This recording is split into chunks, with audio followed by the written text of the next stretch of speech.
Les chambres à coucher, elles datent de quand, au fond? Parce que le roi, lui, il a la sienne, il n'y dort pas, mais tous les autres, peut-être en rêve, ou même n'en ont même pas l'idée, puisque ça n'existe pas en réalité. Oui, dans les mots, la première apparition dans le vocabulaire, c'est camara, c'est-à-dire grec, les Grecs.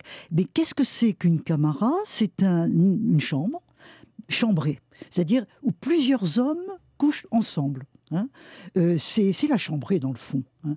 Les femmes, elles sont dans le gynécée, on ne sait pas trop ce qu'elles font, mais la chambrée. Et d'où vient le mot camarade? Hein, camarade, au fond, c'est vraiment l'intimité des hommes entre eux. Le mot camarade vient de là. Et puis alors, la chambre, le cubiculum, on en a parlé, mais l'importance de la chambre conjugale au Moyen-Âge. Attends, on reviendra à la chambre conjugale, mais l'idée que, au fond, au 19e siècle, les paysans dorment dans la salle commune, oui. Les ouvriers aussi. La chambre conjugale fermée à tout témoin, elle va se normaliser dans les classes moyennes à partir de 1840 seulement. Donc pendant très longtemps, la chambre à coucher n'existe pas. Oui, absolument, absolument. Le lit existe, hein, bien entendu. Le lit existe et autour du lit, le besoin d'intimité existe quand même depuis longtemps. On s'en aperçoit.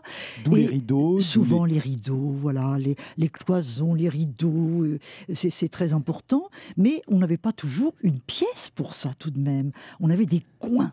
On avait des coins, on avait des endroits. Dans la chambre rurale que vous venez, la salle commune que vous venez d'évoquer, le couple a son lit, et son lit souvent masqué, le lit clos. Hein, le lit clos est une très vieille réalité rurale. Évidemment, tout le monde pense à la Bretagne, mais il n'y avait pas que la Bretagne qui avait des lits clos. Les lits clos, le lit clos, ça existe un peu partout, hein, avec des planches en bois qui véritablement clôture cet espace d'intimité dont on a besoin pour le couple.